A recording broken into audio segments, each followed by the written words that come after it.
ഓഹരി വിപണിയിൽ നിക്ഷേപകരുടെ ശ്രദ്ധ ഏറ്റവും അധികം ആകർഷിക്കുന്ന ഒരു മേഖലയാണ് ബാങ്കിംഗ് ഇതര മേഖലകൾ. എന്നാൽ കഴിഞ്ഞ കുറച്ചു മാസങ്ങളായി മറ്റു ഓഹരികളെ അപേക്ഷിച്ചിട്ട് ഈ മേഖലയിലെ ഓഹരികൾ അണ്ടർ പെർഫോമൻസ് തുടരുകയാണ്. HDFC ബാങ്ക് ആകട്ടെ, അതിനോടൊപ്പം തന്നെ കൊട്ടക് ബാങ്ക് ആകട്ടെ തുടങ്ങി ഈ മേഖലയിലെ പല ഭീമന്മാരും ഇപ്പോഴും ഒരു അണ്ടർ പെർഫോമൻസ് തന്നെയാണ് നടത്തുന്നത്.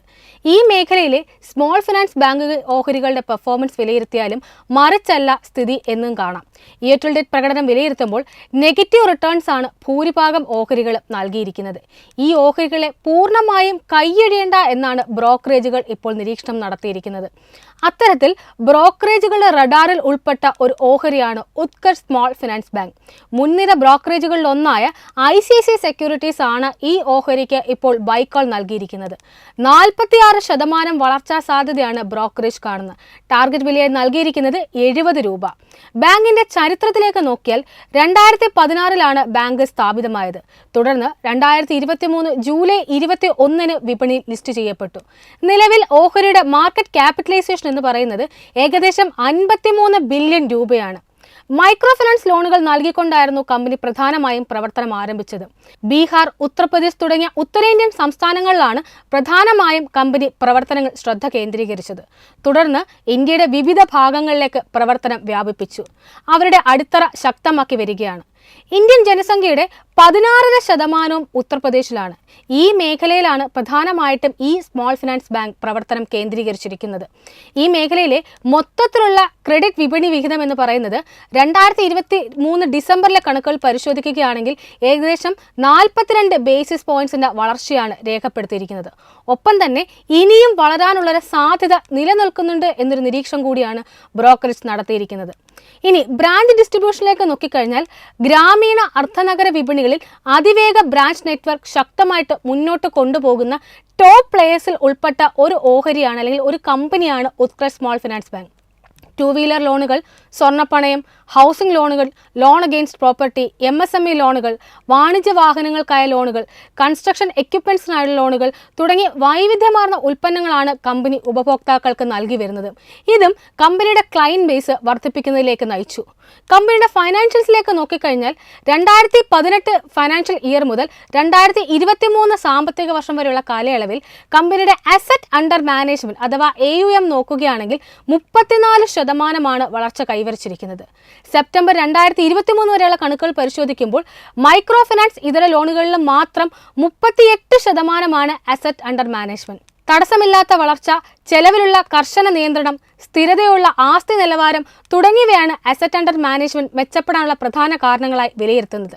ഇനി കമ്പനിയുടെ PS-നെ വെച്ച് കമ്പയർ ചെയ്യുമ്പോൾ 56.5% ഉത്കർഷിന്റെ കോസ്റ്റ് ടു ഇൻകം റേഷ്യോ.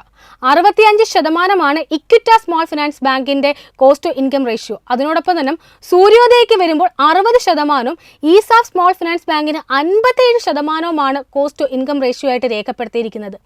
ഇതെല്ലാം തന്നെ ബാങ്കിന്റെ ഇൻഡസ്ട്രി ലീഡിംഗ് പ്രോഫിറ്റബിലിറ്റി നിലനിർത്താനും സഹായിക്കുന്ന ഒന്ന്.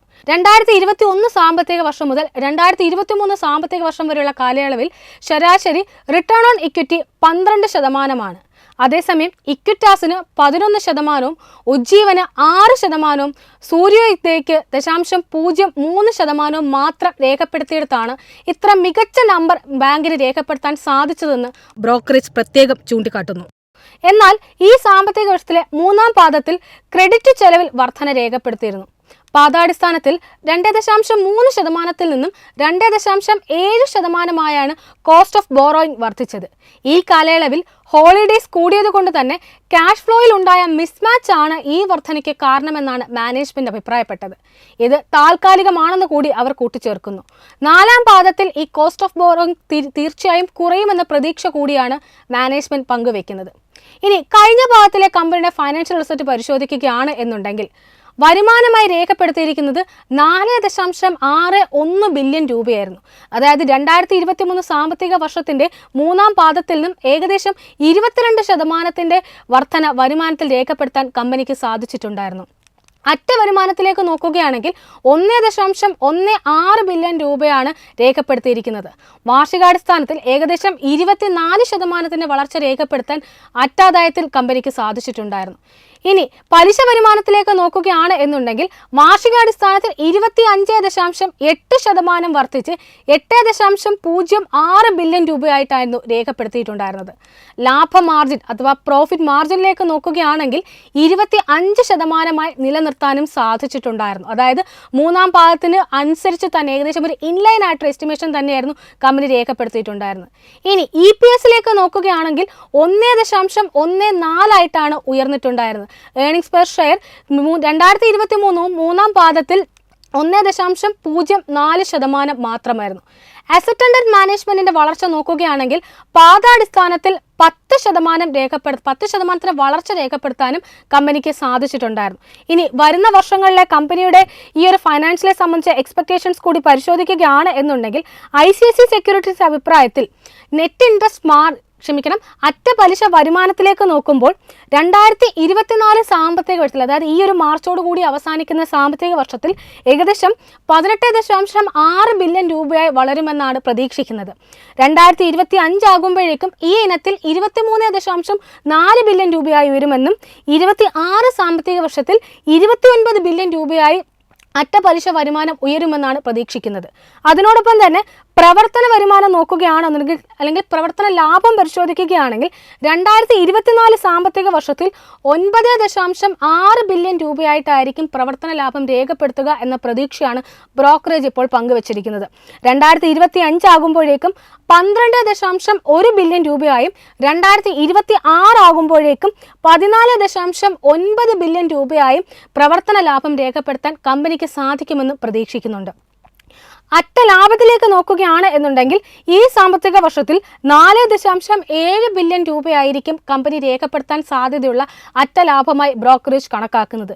2025 ആകുമ്പോഴേക്കും ഏകദേശം 6 ബില്യൺ രൂപയായി ഉയരുമെന്നും അതിനോടൊപ്പം തന്നെ 26 സാമ്പത്തിക വർഷത്തിൽ 7.2 ബില്യൺ രൂപയെ ഉയരുമെന്ന പ്രതീക്ഷ കൂടി അവർ പങ്കുവെക്കുന്നുണ്ട്. ഇനി ROA അഥവാ റിട്ടേൺ ഓൺ അസറ്റ് പരിശോധിക്കുകയാണെങ്കിൽ നിലവിൽ 2.1 ഈ ഒരു സാമ്പത്തിക വർഷത്തിൽ പ്രതീക്ഷിക്കുന്ന റിട്ടേൺ ഓൺ അസറ്റ് എന്ന് പറയുന്നത് 2.1%. 2025 2.1 എന്ന നിലവാരത്തിൽ നിന്ന് തുടരും എന്നാണ് ബ്രോക്കറേജ് ഇപ്പോൾ വിലയിരുത്തുന്നത്. 2026 സാമ്പത്തിക വർഷം ആകുമ്പോഴേക്കും വളരെ മാർജിനൽ ആയിട്ടൊരു ഇടിവിന് കൂടെ സാധ്യത കൂടി ബ്രോക്കറേജ് ഇപ്പോൾ കാണുന്നത്. അതായത് റിട്ടേൺ ഓൺ അസറ്റ് 2% കുറയുമെന്നാണ് ഇപ്പോൾ ബ്രോക്കറേജ് വിലയിരുത്തുന്നത്. അതിനോടൊപ്പം തന്നെ റിട്ടേൺ ഓൺ ഇക്വിറ്റി പരിശോധിക്കുകയാണെങ്കിൽ ഈ സാമ്പത്തിക വർഷത്തിൽ 18.9 റിട്ടേൺ ഓൺ ഇക്വിറ്റി ആയിട്ട് രേഖപ്പെടുത്തുക എന്നാണ് പ്രതീക്ഷിക്കുന്നത്. 18.9% റിട്ടേൺ ഓൺ ഇക്വിറ്റി രേഖപ്പെടുത്തുക എന്നാണ് പ്രതീക്ഷിക്കുന്നത്. 2025 18.3%, 2026 സാമ്പത്തിക വർഷത്തിൽ 18.4% വർദ്ധിക്കുമെന്ന കൂടിയാണ് പ്രതീക്ഷിക്കുന്നത്. അതായത് റിട്ടേൺ ഓൺ ഇക്വിറ്റിയിൽ ഒരു 18% തന്നെ നിലനിർത്താൻ വരുന്ന 3 സാമ്പത്തിക വർഷങ്ങളിലും കമ്പനിക്ക് സാധിക്കും എന്ന് കൂടി അവർ കൂട്ടിച്ചേർക്കുന്നുണ്ട്. ഇനി അതിനോടൊപ്പം തന്നെ ബ്രോക്കറേജ് ചൂണ്ടിക്കാട്ടുന്ന ചില പോസിറ്റീവ് സൈസ് കൂടി നോക്കാം. UPയിലെ നിലവിലെ ക്രെഡിറ്റ് ഡിപ്പോസിറ്റ് അനുപാതം എന്ന് പറയുന്നത് പാൻ ഇന്ത്യ ലെവലിനേക്കാളും ഗണ്യമായി കുറഞ്ഞതുകൊണ്ട് തന്നെ വലിയ വളർച്ചാ സാധ്യതയാണ് കമ്പനിക്കുള്ളത് എന്നാണ് ബ്രോക്കറേജ് നിരീക്ഷിക്കുന്നത്. നിക്ഷേപത്തെക്കാൾ ക്രെഡിറ്റിൽ ശ്രദ്ധ കേന്ദ്രീകരിച്ചത് ഉത്കർഷ് ബാങ്കിന്റെ കഴിഞ്ഞ 5 വർഷത്തെ ലോൺ CAGR 30% വളരുന്നതിലേക്ക് നയിച്ചു. മികച്ച ലോൺ വളർച്ച കൈവരിച്ചെങ്കിലും മൊത്തത്തിൽ ഡിസംബർ 2023 വരെ UPയിലെ ക്രെഡിറ്റ് മാർക്കറ്റ് ഷെയറിന്റെ ഏകദേശം 40 ബേസിസ് പോയിന്റ് മാത്രമേ ഇത് എത്തുകയുള്ളൂ. അതേസമയം മറ്റ് സ്മോൾ ഫിനാൻസ് ബാങ്കുകൾക്കുള്ളിൽ ഉത്കർഷിന് ശക്തമായ 40% വിപണി വിഹിതവും ഉണ്ടെന്ന് കൂടി ബ്രോക്കറേജ് കൂട്ടിച്ചേർക്കുന്നു.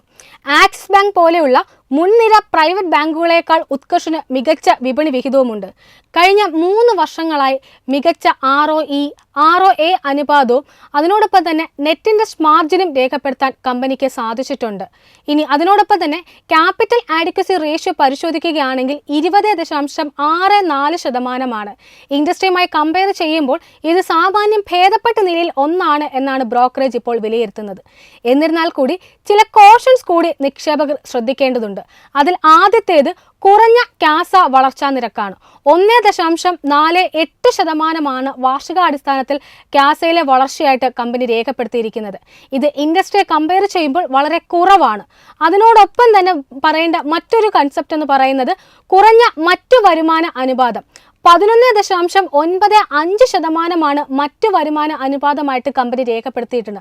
പിയേഴ്സിനെ അപേക്ഷിച്ചിട്ട് കോസ്റ്റ് ടു ഇൻകം അനുപാതം 54.15% എന്ന നിരക്ക് മെച്ചപ്പെട്ടതാണ് എങ്കിൽ കൂടിയും ബാങ്കിംഗ് മേഖലയെ പൊതുവെ വിലയിരുത്തുമ്പോൾ ഈ അനുപാതം വളരെ കൂടുതലാണ്. ഇതൊക്കെ ഫണ്ടമെന്റലി കമ്പനി നേരിടുന്ന ചില സമ്മർദ്ദങ്ങളെ കൂടിയാണ് സൂചിപ്പിക്കുന്നത്. എന്നിരുന്നാൽ പോലും വിപണിയിലെത്തി അധിക നാളായിട്ടില്ല. കഴിഞ്ഞ കുറേ നാളുകളായിട്ട് നോക്കുകയാണെങ്കിൽ മികച്ചൊരു പ്രകടനം നടത്താൻ കമ്പനിക്ക് സാധിച്ചിട്ടുമില്ല. എന്നിരുന്നാൽ പോലും ബ്രോക്കറേജ് ഈ ഒരു ഓഹരിയിൽ പ്രതീക്ഷ കൈവിടുന്നില്ല എന്ന് മാത്രമല്ല, 70 രൂപ വരെ ഒരുപക്ഷെ സർവകാല ഉയരം മറികടക്കാൻ ഓഹരിക്ക് സാധിക്കുമെന്നൊരു പ്രതീക്ഷ കൂടിയാണ് പങ്കുവെക്കുന്നത്.